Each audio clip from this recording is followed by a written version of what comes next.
Meus irmãos, a paz do Senhor. Para mim é um grande prazer estar aqui mais uma vez com os irmãos. A nossa finalidade aqui é compartilhar um pouco da palavra do Senhor nosso Deus, e nessa sequência, comentando a epístola ou carta universal de Tiago, chegamos aqui no capítulo 4, no versículo 13. Tiago então prossegue dizendo: Eia, agora, vós que dizeis, hoje ou amanhã iremos a tal cidade, e lá passaremos um ano, e contrataremos e ganharemos. Quando nós estudamos cultura judaica, tomamos aí conhecimento de alguns hábitos dos judeus,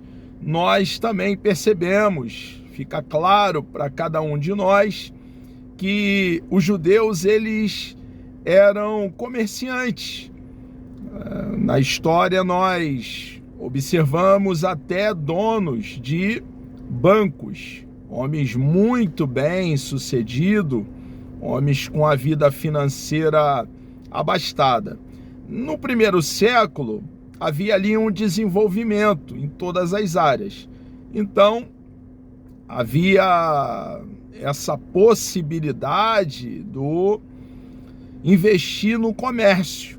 Aqui, Tiago, então, falando para a igreja, que na ocasião estava ali dispersa, espalhada no mundo de então, espalhado devido à perseguição por se manterem fiéis ao nosso Senhor e Salvador Jesus Cristo, estava aqui dando uma orientação para aqueles que, chegando numa cidade, tinham ali planos, projetos e sonho. É muito importante entender que a riqueza não é um mal nela mesma. Nós observamos que muitos homens de Deus, homens de vida pia, de vida de oração, de busca, de entrega ao nosso Deus, desfrutaram de abastança financeira, econômica. Abraão foi um homem de muitas posses, Jó foi um homem de muitas posses. No Novo Testamento encontramos ali o amado Barnabé, também tinha muitas posses. Então, a riqueza não é um mal. O amor ao dinheiro é a raiz de toda espécie de males. O dinheiro é uma bênção, irmãos. O problema é quando somos possuídos pelo dinheiro. Agora, possuir bens e saber como usá-los e aplicá-los é uma bênção. Somos instrumento, vasos, um canal de bênção, e podemos ajudar aqueles que necessitam, aqueles que precisam. O que Tiago está aqui orientando é a respeito da infalibilidade dos nossos projetos. É bem verdade que podemos e devemos sonhar. Os sonhos, os projetos é que nos dá então motivação para acordarmos cedo, arregaçar a manga da camisa e trabalhar.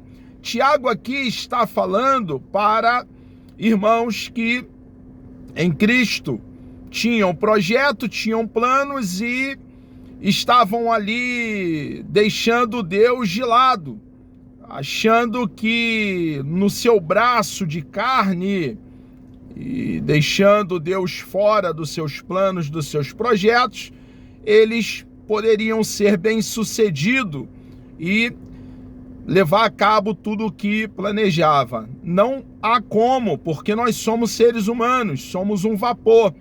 Hoje nós aqui estamos saudáveis e queremos estar com saúde, mas a qualquer momento, em fração de segundo, estamos enfermos, estamos acamados e passando por muitos apertos. Então, Tiago está aqui nos doutrinando, a igreja do primeiro século, nossos irmãos que estavam ali, e nós também, que Podemos e devemos ter sonho, ter projeto e arregaçar a manga da camisa, nos qualificar, e o caminho é muito trabalho, muita dedicação e estudo, aplicação com esmero naquilo que estamos fazendo, mas Deus precisa ser o principal, Deus precisa estar nesses projetos e ficar bem claro para cada um de nós cristãos que sem Deus, irmãos, nós não conseguimos dar um passo.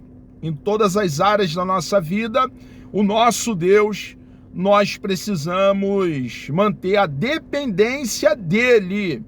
É claro que devemos estudar, nos qualificar e trabalhar, mas sem Deus não há como termos uma vida bem-sucedida, a despeito da área a qual nós estivermos aí atuando. E não é simplesmente aquela frase corriqueira, se Deus quiser. Não, porque é possível usar essa frase no final de uma afirmação e não querermos realmente, verdadeiramente, a vontade de Deus. E quando a vontade de Deus é diferente da nossa própria vontade, dos nossos próprios desejos, nós cristãos precisamos então priorizar e buscar sempre o querer do nosso Deus, a vontade do nosso Deus, mesmo que essa seja radicalmente, totalmente, completamente diferente da nossa. É o que Tiago está aqui nos educando, nos doutrinando, nos instruindo a nós que cremos em Cristo de todo o coração. Então ele prossegue: eia, agora vós que dizeis, hoje ou amanhã iremos a tal cidade, e lá passaremos um ano e contrataremos e ganharemos. Ele está aqui corrigindo a postura arrogante, altiva, de confiar em si mesmo. É aquela autoconfiança nociva, deletéria. É claro que a autoestima é algo importante. É muito triste uma pessoa que tem aí a autoestima achatada. Não é nessa esteira, nessa direção, pelo contrário. Mas, sabendo quem somos no nosso Deus e confiando no braço poderoso do nosso Deus, devemos então ir à luta, fazer, agir confiando nele e não em nós mesmos. Tiago prossegue dizendo: digo-vos que não sabeis o que acontecerá amanhã. Ele está deixando bem claro aqui a fragilidade do ser humano, irmãos. Nós somos partícula de terra seca, um punhado de barro. Não sabemos o que vai acontecer daqui a alguns instantes. Nós queremos que a coisa dê certo e que tudo vá bem, mas pode acontecer completamente diferente do que nós esperávamos. Então, Tiago deixa aqui bem claro: digo-vos que não sabeis o que acontecerá amanhã, porque que é a vossa vida? É uma pergunta que ele faz e ele mesmo faz essa colocação. É um vapor que aparece por um pouco e depois se desvanece. Qual deve então ser a nossa postura cristã? Devemos então, em lugar do que devias dizer, se o Senhor quiser. Então, irmãos, como eu já fiz alusão, reitero, para uma fixação da verdade, é importante termos sonho, termos projeto, sim, mas devemos sempre priorizar e buscar a vontade do nosso Deus. E algumas vezes Deus vai mudar tudo que nós planejamos e sonhamos. Ele vai fazer da maneira dele, irmãos. E a maneira de Deus, o querer de Deus para a nossa vida é o melhor para nós. Quando nós que cremos em Cristo de todo o coração estamos no centro do querer de Deus, no centro da vontade de Deus, nos tornamos homens e mulheres completamente, plenamente satisfeitos. E há uma realização em cumprir a vontade e o querer de Deus para a nossa vida. Jesus é tudo que nós precisamos. Jesus, ele nos dá satisfação duradoura, verdadeira, e nele há vida abundante. Então, devemos ter essa postura. Se o Senhor quiser, ele está falando aqui que devemos então buscar sempre o querer de Deus, a vontade de Deus para a nossa própria vida. E se vivermos, ele usa essa colocação para que fique bem claro para nós, irmãos, que a nossa vida está na mão de Deus. Não depende de nós mesmos. Por mais que temos orientações bíblicas para termos uma vida saudável, comermos com qualidade, praticarmos esporte, ir ao médico periodicamente, fazendo check-up geral, ter cuidado com a nossa vida, o nosso corpo físico, que é templo do Espírito de Deus. O Espírito de Deus reside, habita dentro de nós, irmãos. Mesmo tendo todos esses cuidados que o nosso manual, o Rolo Sagrado, as Sagradas Letras, nos orienta, nós não temos o domínio da nossa existência, irmãos. Porque, como eu já fiz referência, nós somos um punhado de barro. Faremos, se vivermos, faremos isto ou aquilo. Mas, agora, vós gloriais em vossas presunções.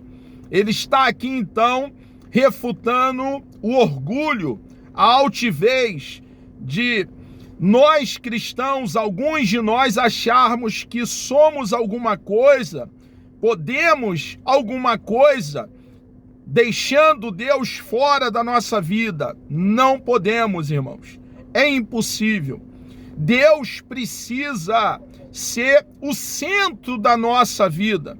Precisamos depender dele em tudo que fazemos. O nosso Deus é aquele que nos dá coragem, nos dá entendimento, sabedoria, conhecimento, ânimo, saúde, e ele que estabelece a vontade dele, o querer dele na nossa própria vida. Devemos então estar descansando, convicto que o querer do nosso Deus é o melhor para nós. Mas agora vós gloriais em vossas presunções. Toda glória tal como esta é maligna. Quanto mais nós desfrutarmos de intimidade com Deus, relacionamento, comunhão, estarmos em sintonia com Deus, vai ficar bem claro quem somos, da onde viemos, o que estamos fazendo aqui e para onde nós estamos indo. Irmãos, nós que fomos alcançados pelo Evangelho, pelo plano bendito de salvação, o Evangelho fala de Cristo e da sua preciosa obra.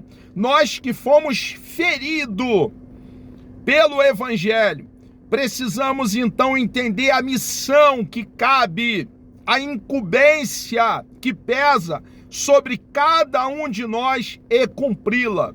Como arauto, proclamar, difundir, disseminar as boas novas do reino, que Jesus, ele veio para nos reconciliar com Deus Pai, e só nele, que é a ressurreição e a vida eterna. Tiago ainda prossegue dizendo: aquele, pois, que sabe fazer o bem e o não faz, comete pecado. Irmãos, dentro do contexto que Tiago faz essa colocação, que aquele que sabe fazer o bem, o cristão sabe fazer o bem e não faz, comete pecado, nós precisamos ser governado, norteado, orientado pelo nosso manual, pelo rolo sagrado, as sagradas letras, tornando as suas verdades realidade na nossa vida.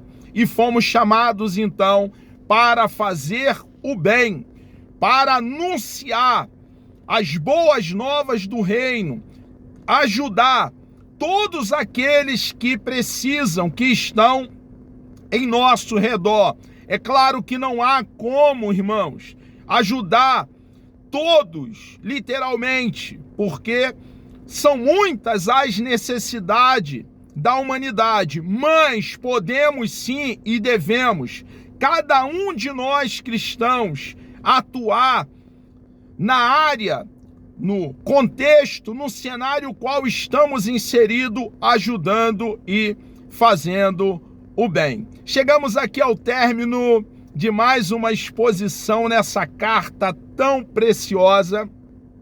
Querendo o nosso amado e bondoso Deus, Deus me dando vida. Até lá, no próximo encontro, falaremos aqui a partir do capítulo 5. Vamos orar? Deus amado, nós louvamos e engrandecemos o teu santo, bendito e precioso nome. Obrigado, meu Deus, por essa grande oportunidade que o Senhor nos concede aqui estarmos falando do teu amor e da tua palavra, Senhor. Nos conceda um dia abençoado, por favor, na tua presença. Peço uma bênção sobre todos aqueles que estarão participando dessa aula, Senhor. Ó Pai, dessa exposição que estamos fazendo na carta de Tiago. Entregamos nossas vidas nas tuas mãos. Obrigado, ó Pai, por esse grande privilégio. Assim oramos e lhe agradecemos por tudo, em nome de Jesus.